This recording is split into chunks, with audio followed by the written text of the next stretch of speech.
History isn't just written by heroes, it's carved in blood by those who ruled through fear, madness, and cruelty. Across centuries, empires have risen and fallen, not because of destiny, but because of leaders whose hunger for power knew no limits. These are the ones who turned mercy into weakness and made death a language of control. From the burning sands of Africa to the frozen steppes of Asia, here are the most ruthless historical leaders you won't believe ever existed.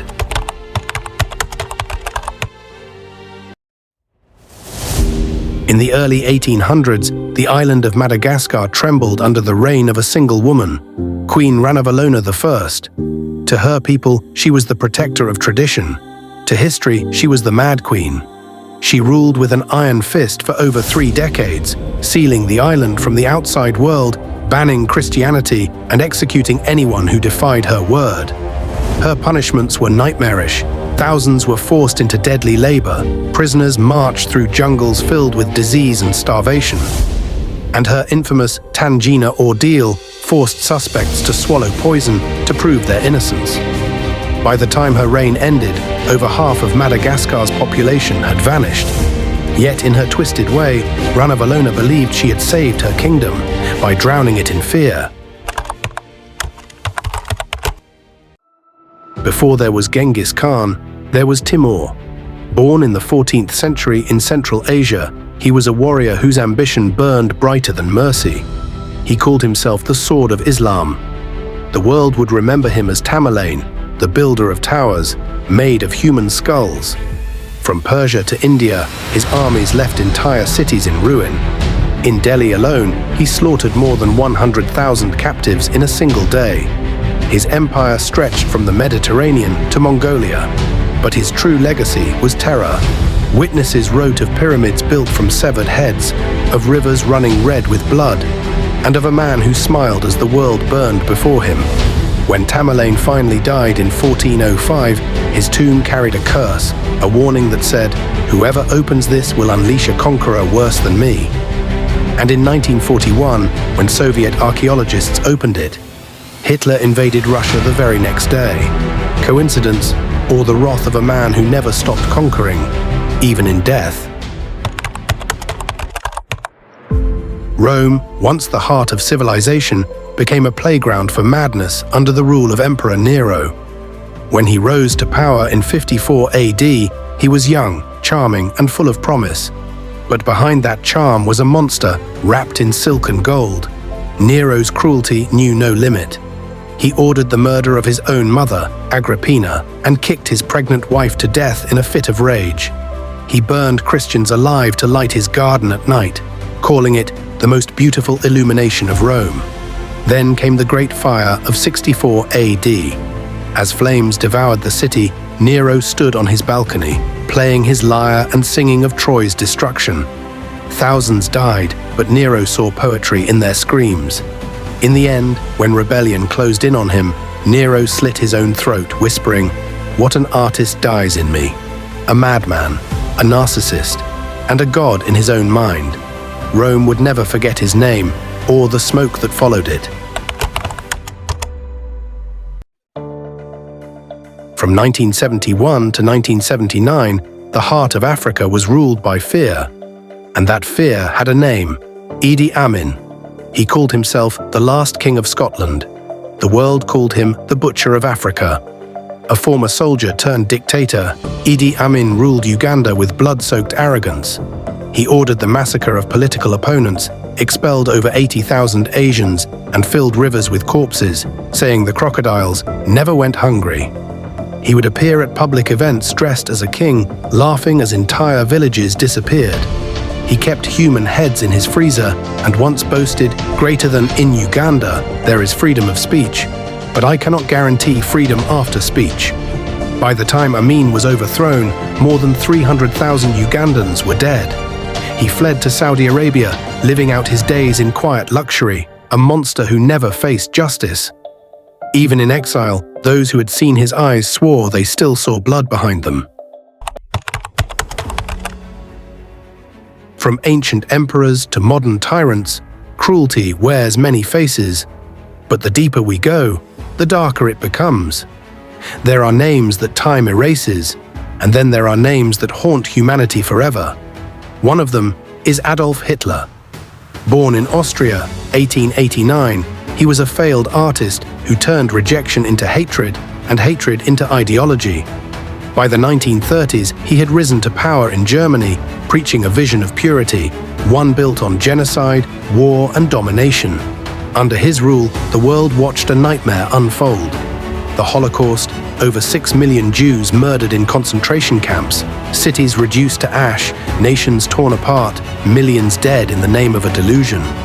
Hitler wasn't just ruthless, he industrialized cruelty. Gas chambers, firing squads, starvation, all meticulously planned, as if death were a science. In 1945, as Allied forces closed in, Hitler took his own life in his Berlin bunker. But his legacy of hate never died. He turned the modern world into a graveyard and proved that the most dangerous monsters don't always hide in the dark. Sometimes they speak in daylight, and people listen. After World War II, while the world rebuilt, one man decided to rebuild his country by destroying it first. His name was Pol Pot, leader of the Khmer Rouge in Cambodia. From 1975 to 1979, he dreamed of creating a perfect classless society. But his dream became a nightmare called the Killing Fields. Intellectuals, teachers, monks, even people who wore glasses were executed. Cities were emptied, families separated, children forced to work or die. Under his twisted rule, nearly 2 million people, 1/4 of Cambodia's population, vanished. He outlawed money, religion, education, and love itself. And every word, every smile, every breath was watched by his soldiers. When the regime finally collapsed, Pol Pot fled into the jungle, living the rest of his life surrounded by followers, unpunished, unrepentant, and unafraid. He once said, "To keep you is no benefit. To destroy you is no loss." Words cold enough to freeze an entire nation in fear. When ideology replaces humanity, cruelty becomes justified. But our journey isn't over, because history still hides those whose evil shaped empires from the shadows. Long before vampires haunted our stories, there lived a man whose cruelty inspired the legend itself. His name was Vlad III of Wallachia, but history remembers him by another name, Vlad the Impaler. Born in 1431, he ruled a small kingdom between the Ottoman Empire and Europe, a land soaked in war and betrayal. To protect his throne, Vlad unleashed a terror that froze even his enemies in disbelief. Captured soldiers, criminals, even rival nobles. He didn't just execute them, he impaled them on wooden stakes, leaving their bodies to rot under the sun. When Ottoman forces once invaded his land, they found 20,000 corpses standing like a forest of death. The invaders turned back in horror.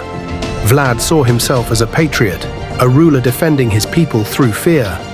But to the rest of the world, he became a nightmare in human form, and the man who would forever be known as Dracula. Centuries after Vlad, another ruler carried the torch of fear, a man whose name alone sent shivers through the Russian Empire, Ivan IV Vasilievich, Ivan the Terrible. Crowned in 1547, Ivan began as a visionary. He reformed the army, expanded territory, and built Russia's first empire.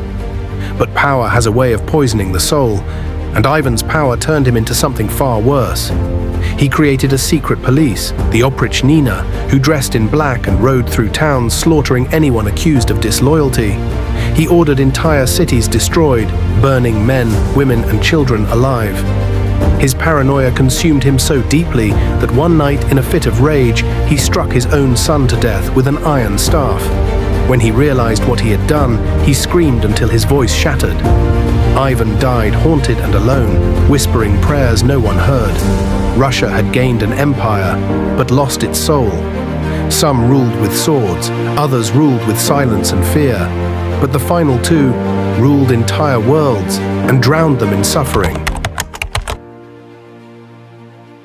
In the 13th century, the earth trembled beneath the hooves of horses. From the icy mountains of Mongolia rode a man who would change the world forever, Genghis Khan. Born Temujin, he rose from a starving child to the most feared conqueror in history. Uniting the nomadic tribes of the steppe, he forged an army that moved faster, struck harder, and destroyed everything in its path. City after city fell, entire civilizations erased. Historians estimate that Genghis Khan's campaigns may have killed over 40 million people, reducing global population by nearly a tenth. His tactics were simple: obey and live, resist and vanish. He wiped out dynasties, enslaved nations, and turned terror into a weapon more powerful than any sword. Yet even in his brutality, he built something lasting: a vast empire that stretched from China to Europe, and a system of trade that shaped the modern world. To some, he was a genius, to others, a monster. But to history, he remains the man who conquered the world by burning it first. And now, the most ruthless of them all, not a conqueror with an army, but a king who built an empire of death behind a smile. King Leopold II of Belgium. In the late 1800s, Leopold claimed the Congo Free State as his personal property. He promised civilization, progress, and light. But what he delivered was slavery, mutilation, and horror. Millions of Congolese were forced to collect rubber for his profit. Those who failed had their hands cut off, children too. Villages were burned, women taken, families destroyed, all so Europe could have wealth and Leopold could have statues in his honor. It's estimated that over 10 million Africans died under his rule, a genocide hidden behind polite diplomacy. When the truth finally reached the world, Leopold's empire crumbled. But he never faced justice. He died surrounded by luxury, while the Congo still bears his scars today. He wasn't a warrior. He was something far worse, a man who proved that the deadliest weapon in history is power when nobody is watching. 10 names, 10 rulers who shaped history through terror. Some believed they were chosen by gods, others by destiny. But all of them left the same legacy, a reminder of what happens when power forgets humanity. Evil doesn't always wear fangs or armor. Sometimes it wears crowns, uniforms, or smiles. And though centuries have passed, their shadows still walk among us, whispering that history always repeats itself. These 10 rulers may live in different eras and lands, but their stories share a haunting lesson. Unchecked power, when combined with cruelty and ideology, can bring devastation on a monstrous scale. History is rife with such examples, and often the full extent of their cruelty only comes to light centuries later. If this video gripped you, hit like, subscribe, and turn on notifications so you don't miss more deep dives into the dark corners of history. And let me know in the comments, which ruthless leader shocked you the most, or which one you'd like me to explore next.